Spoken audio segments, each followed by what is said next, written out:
It is now my distinct honor and pleasure to introduce today's speaker, Kristen Soltis Anderson. Born and raised in Orlando, Florida, Kristen is a graduate of Cypress Creek High School, winning the nationwide Congress Tournament of Champions as part of her high school's debate team. Kristen served as a resident fellow at Harvard University's Institute of Politics and vice president of the Winston Group, a Washington, D.C. based opinion research and political communications firm, where she spent 8 years studying emerging trends in politics and policy. Kristen is a nationally acclaimed political pollster, ABC News contributor and author, who regularly appears on television programs including Meet the Press, ABC's This Week, CNN's State of the Union, Fox News' The O'Reilly Factor, HBO's Real Time with Bill Maher. This sounds like my DVR settings. She is also, it's a problem. She is also recognized for her research on millennial attitudes, which has also been featured in the New York Times Magazine. Kristen has received numerous accolades, including Time Magazine's 30 Under 30, Changing the World, National Journal's 25 Most Influential Women in Washington Under 35, Marie Claire's New Guard of the Most 50 Connected Rising Female Leaders, and Elle's 2016 Most Compelling Women in Washington. Her book, The Selfie Vote, which she will be signing copies of in the lobby immediately following today's luncheon, offers an eye-opening look at America's shifting demographic and how these changes will continue to affect future elections. She also has an awesome podcast that I just started listening to that I highly recommend called The Pollsters. We are looking forward to hearing her insights into this past election, as well as her future projections on how social media and technology will continue to influence the way we vote. Ladies and gentlemen, please help me in welcoming our keynote speaker today, Kristen Soltis Anderson.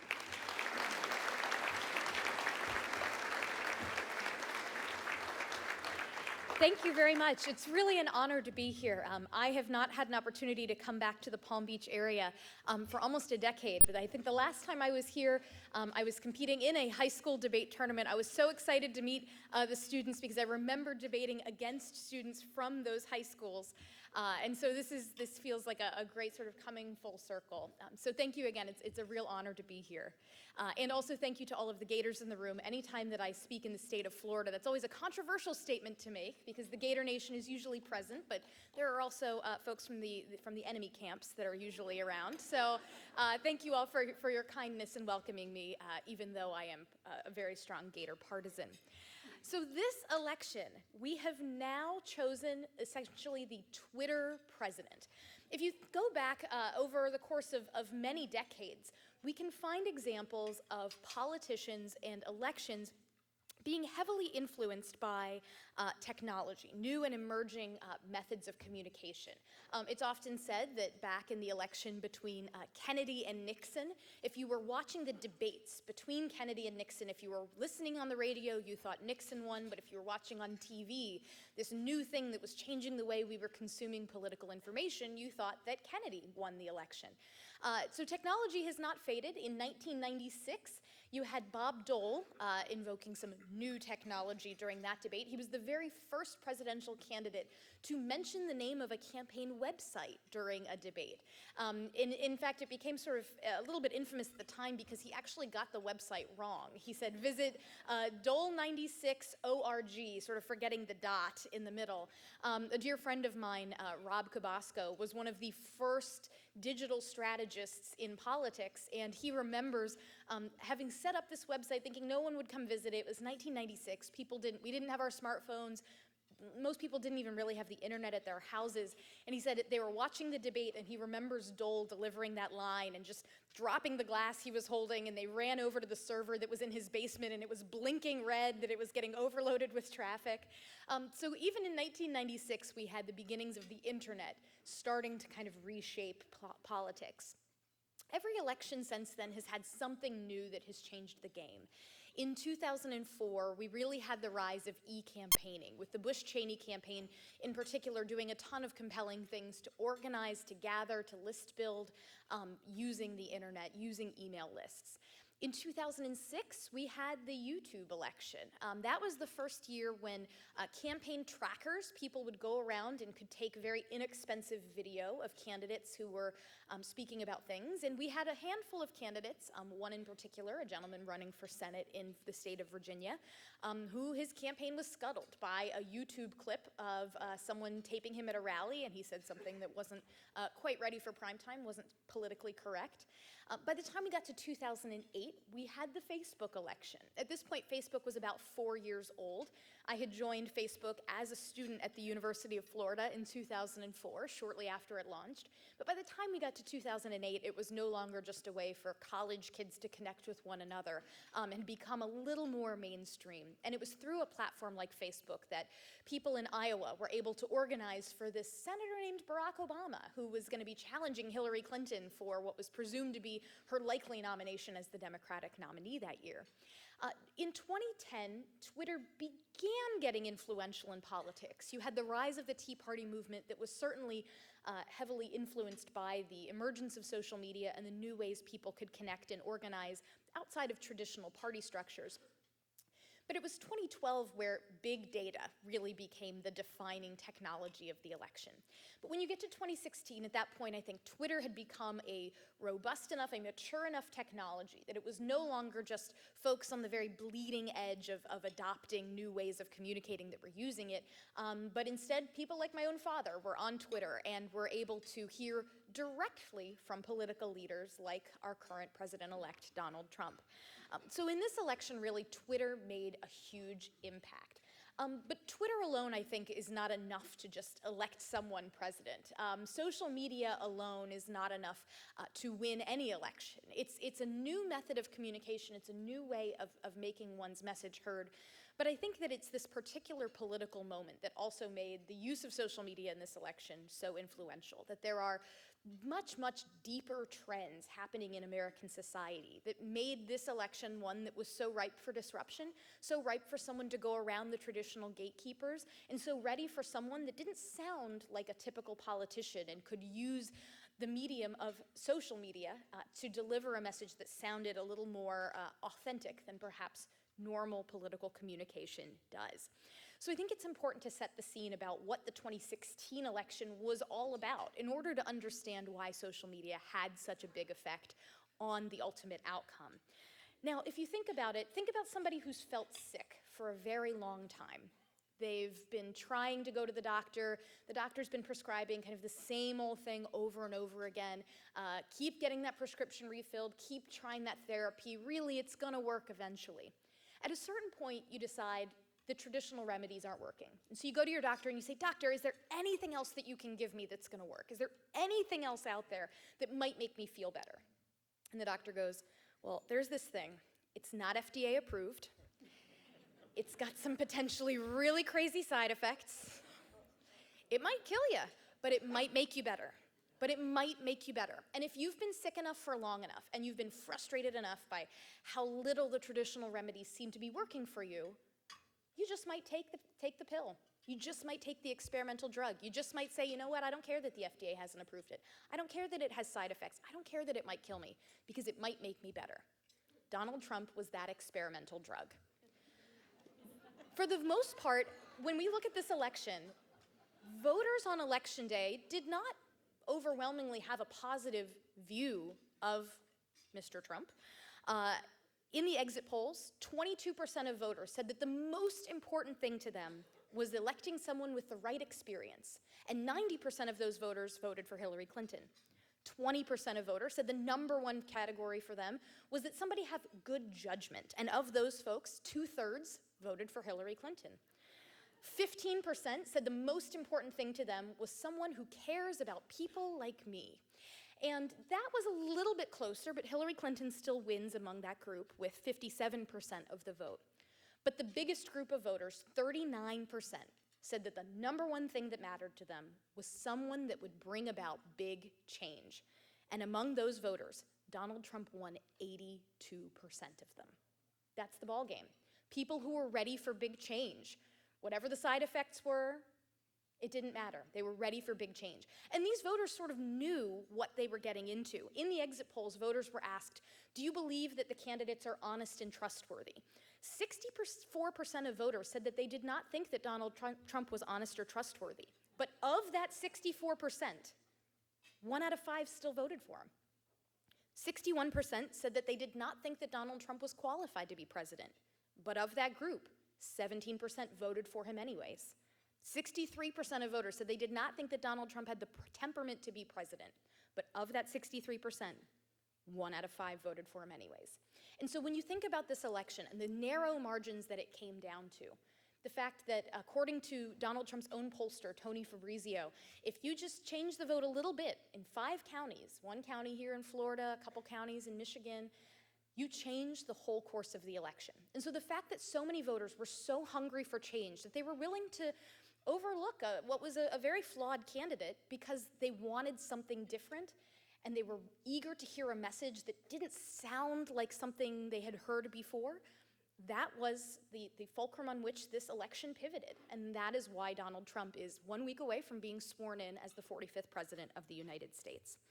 So people wanted change. And in this election, and in America generally, there's a lot of change that's going on. Change leads to friction. There is a ton of cultural, technological, demographic, social change that is sweeping this country. Things that would revolutionize an economy, industries that would be born or would die. This would take the course of years, if not decades, to happen in the past. The rise of the industrial economy and the decline of the agricultural economy. These things happened slowly over a little bit more time, where there was certainly friction, people would resist, but ultimately people were able to adapt. But nowadays, change is happening so quickly that it's harder for people to adapt. And that while there are some folks who are very eager to see more of this change, who are excited about the growing diversity of America, who love the new ways that we connect with each other, who love the fact that you can pull out your smartphone and get any piece of information you want, who love that new industries are popping up that allow things like Uber to disrupt existing industries like the taxi cabs. You have all of these changes that are now happening, and there are lots of folks that feel excited about them. But there are some folks that don't necessarily feel 100% bought in, that they turn on the TV and some of the things that they see and the values they see being embraced don't necessarily feel in sync with the world that they grew up in. It feels like maybe things are moving a little too fast, that we've gone too far astray from where things have been, and we need to get back to basics. And that's really the message that I think Donald Trump was able to tap into. Now, he was able to drive this via social media in a way that let him go around traditional gatekeepers. So if you think about it, typically the way a candidate would get their message out, you put together a press release, you put together a strategy, maybe you pay for ads on television, you put together the nice glossy 30-second spot, you pay local TV stations tons of money. My goodness, if you really want campaign finance reform, if you think that right now campaign finance is out of whack, the number one group of people that would be hurt by campaign finance reform are local TV stations in Iowa, New Hampshire, Ohio, key swing states. These places make tons of money because this is the way that campaigns, up until this point, have mostly gotten their message out. Donald Trump actually had to spend extremely little money on television.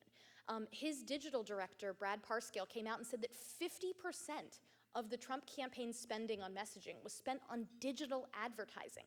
What's fascinating is that for someone like me who has spent the last couple of years preaching that the GOP needs to get better about reaching younger voters, and to do so we need to get better about using technology and social media, in some ways I could not have created a candidate in a lab more ill-suited to reaching young voters than Donald Trump, and yet he put 50% of his campaign dollars into digital advertising. He used social media and in a way that was authentic to his own voice, which is what I'm always preaching for people to do.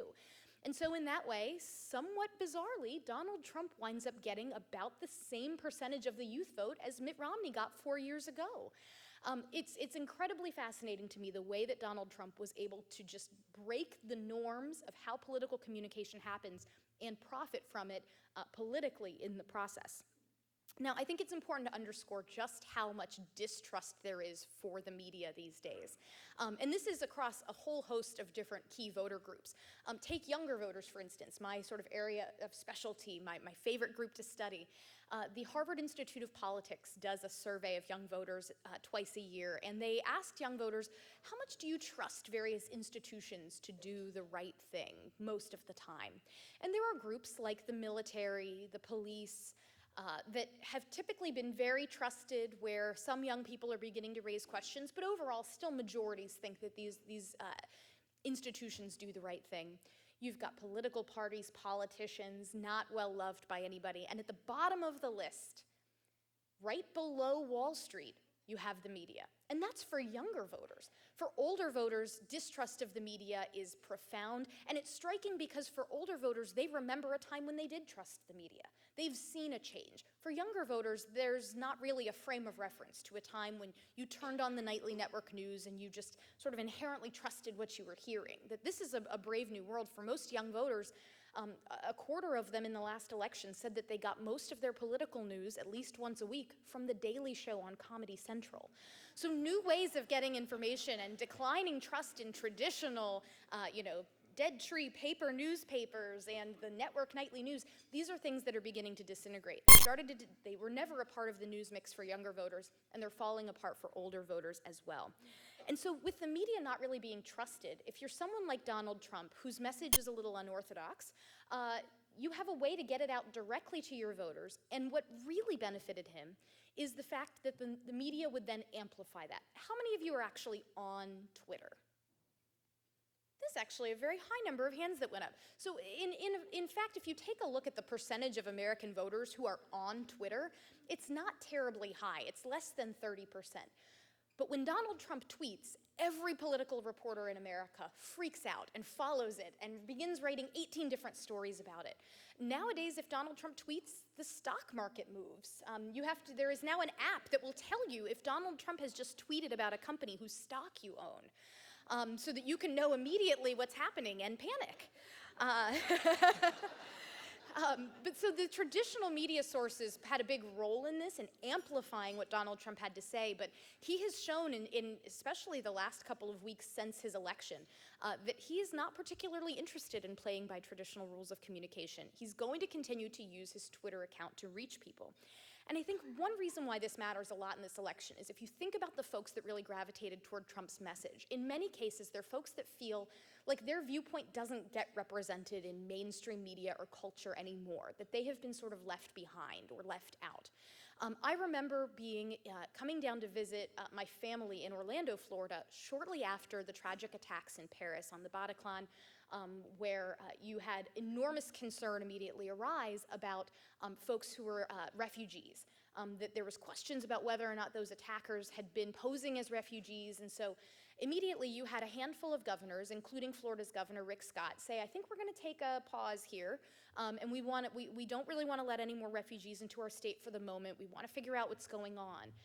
And the folks that I spoke with, the folks that I would encounter, friends of the family, et cetera, seemed to think that was reasonable. They weren't particularly partisan people, but they thought, it sort of makes sense to just take a break. And then I went back to Washington, and all that I heard from friends and colleagues, particularly my friends in the media, folks that are on the political, left side of the political spectrum, was this is horrible. These Republican governors, aren't they going to face backlash for this? Don't they realize how horrible and intolerant they look? And there were so many voters out there who would then turn on the news, and their point of view, they were being told that they were racist or intolerant. And that's why when someone like Donald Trump comes around and says, you're not alone, you're a good person. Other people think the way you think. You are a silent majority, but there's a majority of you. That's a message that was able to resonate. And social media was a big piece of allowing people to buy into that. That if for a long time you had held a position that you didn't really feel like you could talk about with your kids, or you didn't really see that value reflected in mainstream media or culture, nowadays, on social media, you can find people that agree with you. You can find media sources that agree with you. You can find a bubble of people who think the way you think on almost any issue and feel less alone. And I think that's a big piece of how Donald Trump was able to get people to say, look, you're not alone. There are other people out there who feel the way you feel. Look how big my rallies are. Look how many people follow me on Facebook. And it was sort of an ability to give a good housekeeping seal of approval. If I don't trust the media, but a friend of mine shares an article on social media, it suddenly gets that good housekeeping seal of approval. It's okay for me to read this and to believe it and to think that it's true and to see that other people hold this point of view. And so I think social media, while we used to think of it as something that maybe this is just how, it's kids on Snapchat sending each other pictures and things, that actually social media has now evolved to where almost everybody has the ability or is on at least one platform and can connect with those who think like they do on issues and get reaffirmed that their point of view is the correct one. People feel less silenced. So what does this mean for the future? Well, first of all, you've got the question of companies trying to figure out how do you respond on social media when the president decides to take aim at you. That nowadays you've had companies for a long time figuring out how to do things like customer relations on Twitter. If your cable goes out, can you then tweet at your cable company and try to get it fixed? If your flight gets delayed or your bag gets lost, can you tweet at the airline? But nowadays, I think companies are going to have to get in the business of using social media to manage more sort of the public affairs side of things, talking more about regulations around their industry, talking more about the way that government interacts, taxes, trade. These are the sorts of things that I expect the president will continue to talk about in the context of companies and brands, and they'll have to get very good about not waiting a day or two. You don't have the traditional news cycle anymore. Your success at responding will be measured in minutes. And so getting savvy about using social media, not just to talk to people about their lost bag, but to talk to people about FAA regulations, I think is going to become very important. I think second, we need to realize that foreign policy is about to become an incredibly different universe. If Donald Trump tweets about something with domestic policy, Obamacare for instance, that doesn't change policy immediately. Congress still has to function. Congress works very slowly. Even when it's unified government, Congress works very slowly. You have multiple branches of government checking one another, and so a presidential tweet about domestic policy isn't actually policy itself. It may change things, as we just saw with congressional Republicans sort of trying to make a move to make some changes with an ethics office that then Donald Trump tweeted that he did not like that move, and magically that decision was taken off the table. So it's not to say that on domestic policy a presidential tweet's not influential, but on foreign policy, 140 characters from the @POTUS account, that is policy. That's policy. He doesn't have to ask Congress. He doesn't have to check with the Supreme Court. He doesn't have to check with anybody. If Donald Trump tweets that we are friends or enemies with the country, that we will or will not value an alliance, that's American policy. And so I think understanding the way that social media has now taken some of the guardrails off of the world of diplomacy that used to be an era that had, or that up until now is one where there's lots of protocol, everything goes very slowly and deliberately, and it's sort of a delicate dance, that's over. And now we are in what could be a particularly scary era where foreign policy is made on the fly and in 140 characters at a time. I think social media will also have a role in potentially fixing the problem with polling. So I, working in the polling industry, have not been the most popular kid at the lunchroom table the last couple of weeks, because everyone wants to know, why was your industry so bad at predicting this election? Why were you all so wrong? And I have long been sort of preaching that I think that for pollsters to get better, we need to have multiple measures of how people think about politics. So if it means calling people up on the phone during dinner and asking them what they think, that's becoming an outdated way of doing what we do. It's the traditional way of doing it. It's considered the gold standard, but I think there are a lot of questions now about whether that is the best way for us to continue doing things. And now we live in an era where for so many people, I don't have to ask you what you think about politics. I can look at what you've put out into the universe. I can look at what you've said on Twitter or on Facebook. I can monitor conversation. My firm did an analysis of what everybody tweeted about this election over the year 2016. And we found that for Donald Trump, there were lots of these spikes where a new scandal would happen and then it would fade away. Something with Trump's taxes and then it would go away. Something with tapes that would then go away. Whereas for Hillary Clinton and the story about emails, whether her email server, but particularly the WikiLeaks revelations around the DNC and then John Podesta, that was a story that had a sustained level of discussion. That if you aggregated it all together at the end of the year, that was the defining story. So if you were a political reporter just looking at polls, it was easy to get caught off guard, to not realize that Hillary Clinton was potentially going to lose Wisconsin or Michigan. But if you looked at things like Google data about YouTube views of Trump ads and where people were looking at them the most, or Google search trends, what were the terms people were searching for around Hillary Clinton or Donald Trump? Or Twitter, what were particularly engaged people saying about the election, you could get a better sense of where this might have been headed. So I think social media is going to play a big role in how the polling industry fixes itself and remains relevant and accurate in the future. And I think the last thing I'll leave you with is that there are going to be a ton of people trying to replicate the Trump model. I expect a booming business in the political consulting world for consultants who go to candidates and say, let's do the Trump for you. In the same way that after 2012, a thing I kept hearing a lot was people would come to somebody like me who worked in digital and data and polling, and they would say, do one of those things that Obama had. Didn't Obama have those data kids? I need some of those data kids. Do that data thing for me. I think you're going to have a lot of candidates who want to try to emulate what they saw Donald Trump do on social media. And I think there's a little bit of a danger in that just tactically. First of all, Donald Trump has been in the headlines for decades. I remember my grandparents used to live here in the Palm Beach area when I was a little kid, and I remember hearing about Donald Trump around that time, that he was in the headlines, and what was the latest gossip, and what was the latest story, what was the latest thing Trump had done. He has been part of the American consciousness for decades and had built up a following on social media coming out of The Apprentice after being in people's living rooms through network television night after night after night. So if you all of a sudden tomorrow decide you want to be like Donald Trump on Twitter, you cannot just snap your fingers and have 20+ million people following you on the platform. So that's one challenge, is that people need to, if you want to be successful in politics on social media, you have to begin building your following. You can't just snap your fingers and overnight have that kind of reach. But I also think that it matters that people really speak in an authentic voice. There are tons of politicians who try to use social media, and if you just use social media to put out press releases or put your talking points out there, you're not really doing anything. Meanwhile, if you're someone like Iowa Senator Chuck Grassley, who regularly tweets about things like the deer he just hit in the road, or whether he likes the food at the diner he's at, that's entertaining, that's interesting. I love following Senator Grassley on Twitter because I know that it's not just going to be talking points. It will be very unusual revelations about his day-to-day life.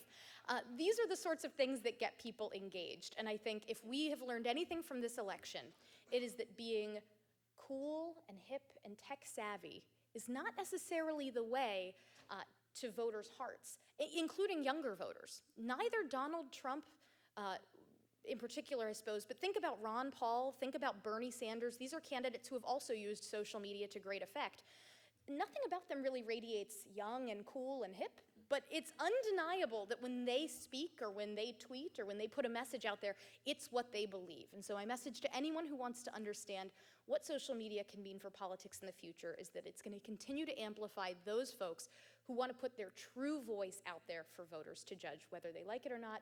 And I think that social media is only going to continue to break down those barriers between voters and the politicians who wish to represent them, which can be a force for good or a force for bad, but I remain optimistic. And so with that, I'd love to take your questions, and thank you very much.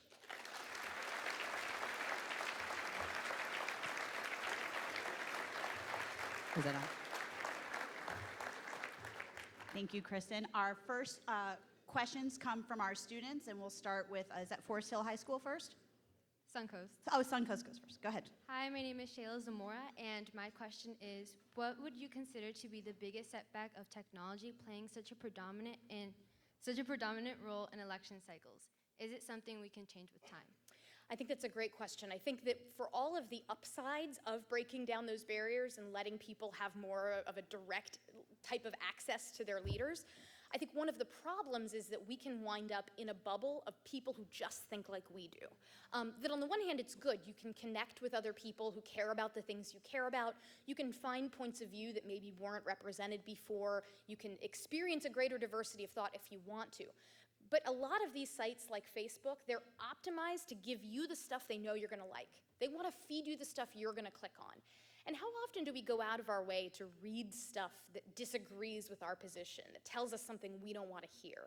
And so what makes me nervous now is that we're in an era where people don't even agree on a common set of facts anymore, that There are some folks that believe 2 + 2 is 6, and there are some people that believe 2 + 2 is 1, and then there are folks that believe 2 + 2 is 4 and try to get their message out and can't find that it's getting traction anywhere else because it's not confirming people's existing beliefs.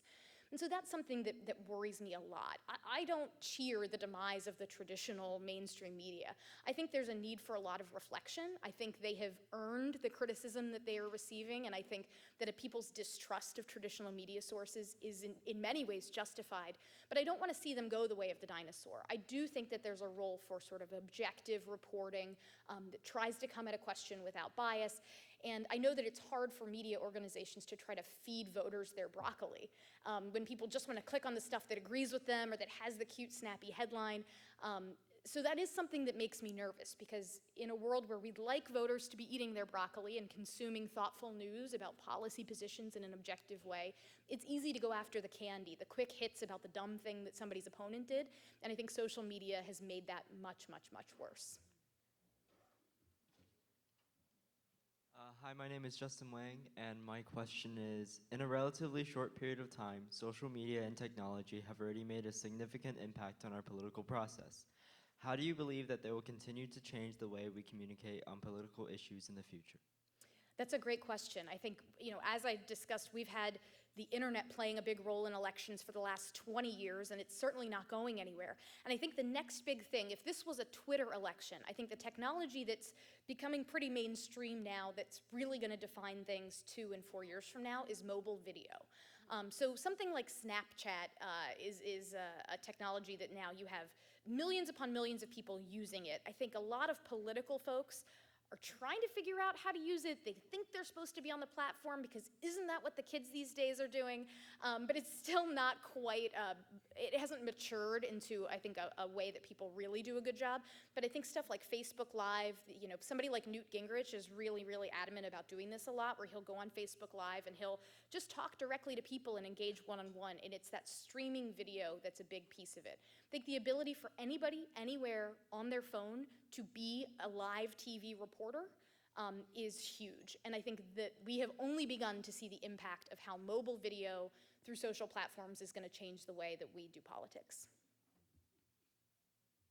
Is there one more from Forest Hill? No, we're good? Okay. We have some questions from the audience. We have some really good questions from the audience. And if you still have a question, feel free to pass it forward. Pollsters, not you, of course, have been taking it on the chin recently for missing some big calls. For example, Brexit and the presidential election. How did they get it so wrong, and did they? Oh gosh, I've had a lot of practice answering this question because it's what I spent most of Thanksgiving and Christmas talking about. So in a weird way, first of all, I want to say I'm not an apologist for the industry. We got it wrong. Our job is to tell people what's going to happen, and people didn't know what was going to happen. I do think there's a difference, an important difference to be made between polling and forecasting. Something that's making it really hard for the polling industry to figure out what went wrong and how to get better is that the polls weren't all wrong in this election. The polls in Ohio were terrible. The polls in Wisconsin were not great. The polls in Michigan were off. But the polls in New Hampshire were fine. The polls in Virginia were about perfect. The polls in North Carolina and Florida, they were within margin of error, so it's not as though there's this uniform thing that went wrong. In 2012, when the polls were off, it was very easy to say, the problem is you're not calling enough people on their cell phones. And so everybody could fix it by saying, okay, well now we're going to do 40% of our phone calls to cell phones. It's not clear to me that there's an immediate quick fix to this. And I think part of it is that in the past, people who took polls and people who didn't take polls were basically the same. The polling industry had gotten very lucky that 95% of people do not pick up the phone when a pollster calls, but the 5% who do were demographically pretty similar to that other 95%. And we think there's a problem in that may be changing, especially if folks, if we particularly were missing folks who liked Donald Trump and did not want to pick up the phone and tell anybody what they thought, because why am I going to tell some pollster from liberal NBC News that I'm voting for Donald Trump? That's ridiculous. That's where I think you can begin missing things.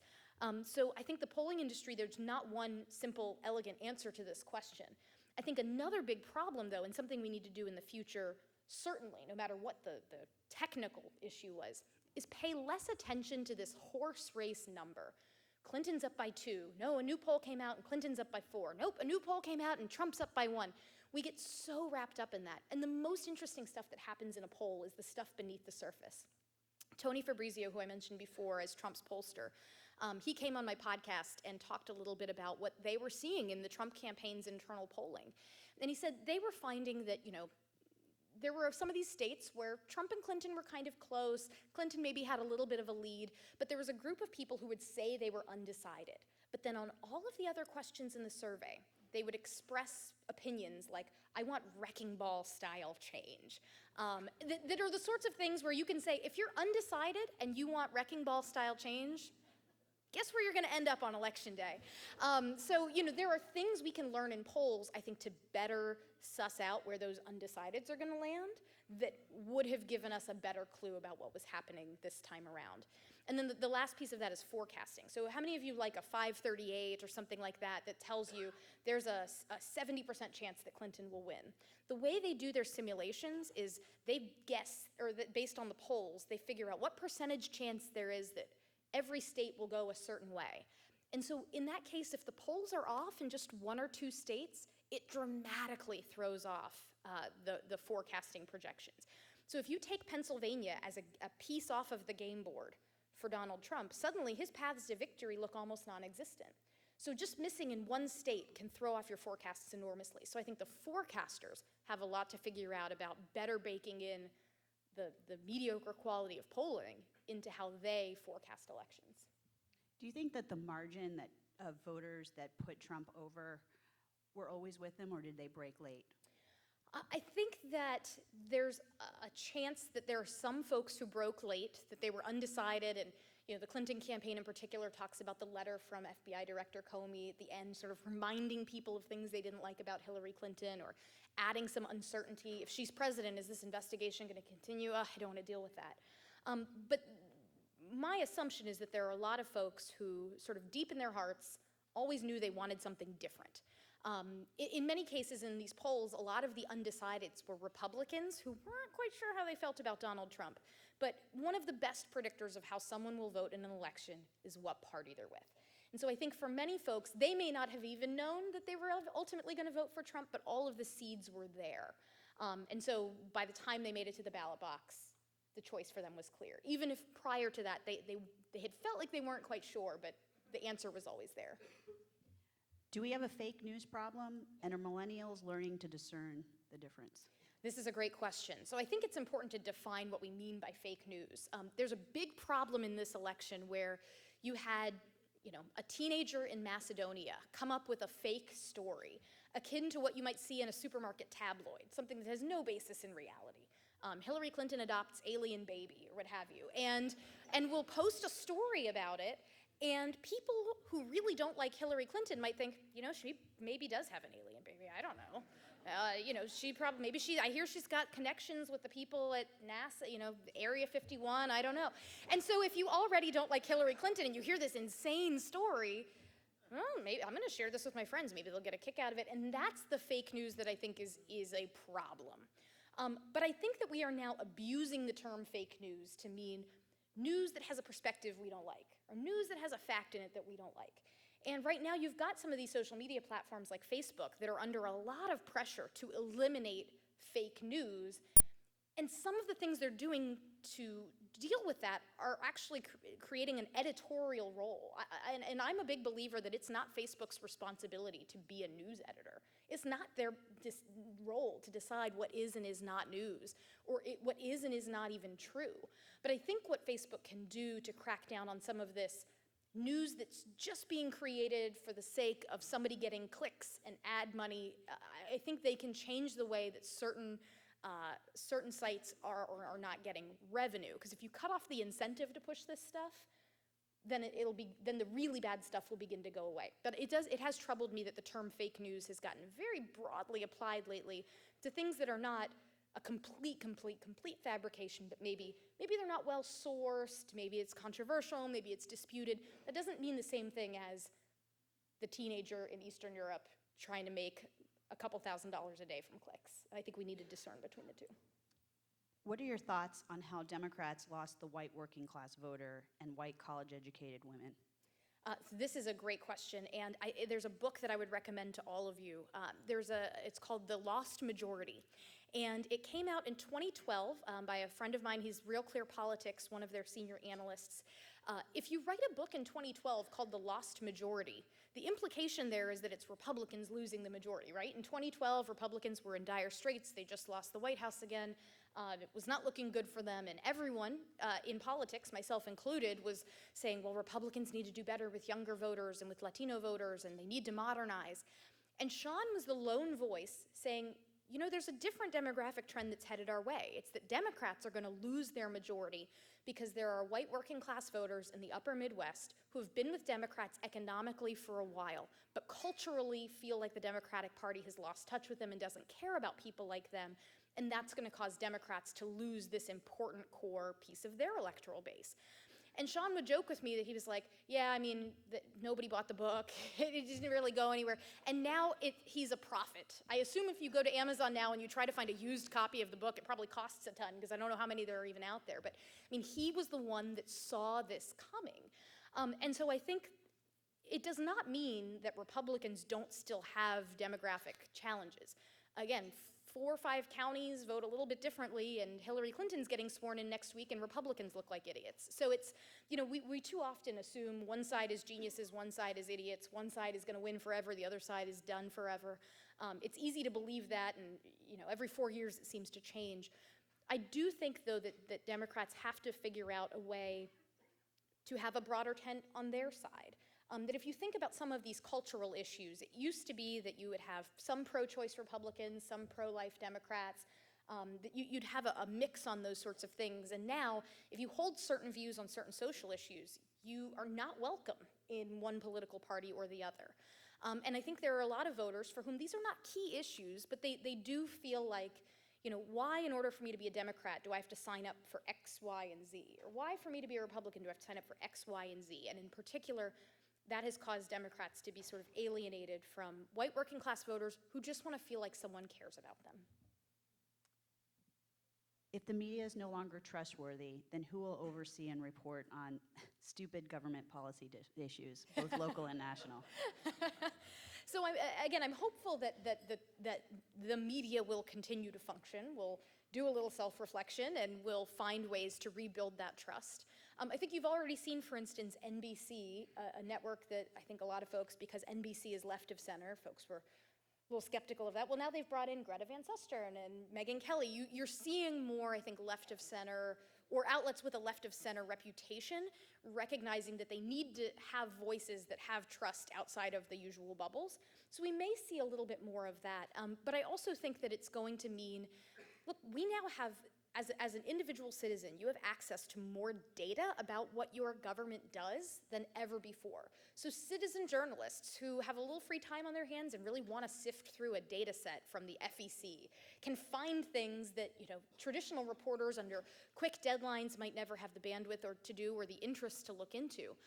That nowadays, because you have the ability as a citizen to investigate on your own more, I think we're going to see more and more people rising up and becoming trusted voices because they've uncovered something bad in a particular agency. They've done so in a credible way, and they can now spread that story without having to pitch that story to the Washington Post to get it in front of eyeballs. Can White House correspondents afford to ask pointed questions to President Trump in the future? I hope that people are able to ask pointed questions to the president. I know this was a big story earlier this week because CNN's Jim Acosta got into a scuffle with President-elect Trump over whether or not CNN is fake news.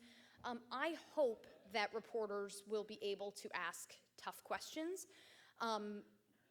I would argue, again, me being a little bit on the right of center, that, you know, you never really, I don't think you saw a ton of combative exchanges between President Obama and White House correspondents. I think you will see more of those for one reason or another in coming years. But I also think that because of the way that Trump has this direct line to get his message to his supporters, he feels less like he has to play by the rules, or, you know, instead of this mutually beneficial relationship where reporters, they want they want to have a good story, and so they need information. Politicians want a good story out there, so they'll give access. If Trump feels like he can cut traditional journalists out of the mix a little bit, that gives them less leverage, and I think it troubles me. I would like to see the free press remain free. What will really concern me, though, is not whether or not journalists can or can't have these pointed exchanges, but I'm really concerned about sort of the legally going after journalists. This current administration has legally gone after journalists, especially national security reporters, prosecuting them under things like the Espionage Act for leaks, in a way that is unprecedented. National security reporters in particular, really don't love this current administration in terms of press freedom, and that has opened the door for some of those precedents to really be exploited even further in the new administration. So much more so than are people being nice to each other in the briefing room, I'm more concerned about, is there a chilling effect on actual reporters being able to do their jobs because they're worried they're going to go to jail? That's the stuff that makes me the most nervous. 2 more questions. Okay. Tell us a little bit more about your podcast and our podcast, The New Media for the Next Election Cycle. Sure. So 2 years ago, I was part of NPR's State of the Union coverage. A colleague of mine, Margie Omero, she's a Democratic pollster. I'm a Republican pollster. We were the bipartisan buddy comedy there to talk about how we thought voters would react to the president's State of the Union. And as we left, Margie said, Kristen, we should start a podcast. And at the time, Serial, the podcast that sort of a true crime story, had started to get big and pick up steam. And so I said, well, she's pretty smart. She knows what trends are coming. Let's do this. And so we began taping episodes, and we are on the verge of taping our 100th episode in the coming weeks. We've now got a partnership with Westwood One. What's neat about this medium is that when I go on TV and I do a segment about politics, it's very fast. You are told that the best answer in a TV news segment is 20 seconds or less. If you go longer than 20 seconds, it's too long. In a podcast, Margie and I can talk for an hour. And so you get time to flesh out a thought a little more. It's not just about a soundbite or what's snappy, but you also get to, I think people feel more of a personal connection with podcast hosts. Because Margie and I in our show, we're not just talking about numbers in a very dry way, but we're talking about our own lives, our own stories, our own experiences, what we're hearing in Washington, our feelings about these stories, putting our biases out there for people to hear.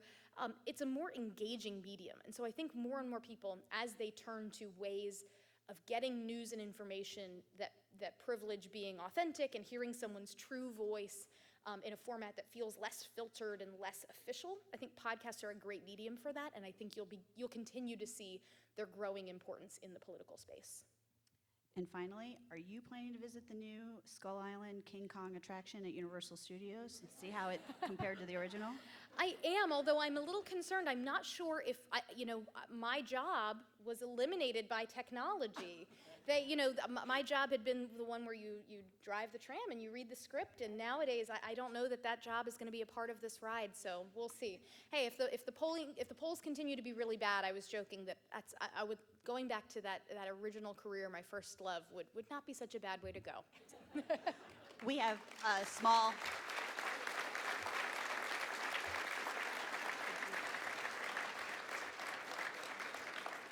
Two things. One, we have a little gift for you to remember us by that we hope you take with us when you're on Morning Joe. Okay. And second, just to remind everyone, we are having a book signing for Kristen's book in the lobby, and highly recommend it, and please buy her book, The Selfie Vote. Thank you so much for being here and here at the Forum Club, and we'll see everybody next month. Thank you very much.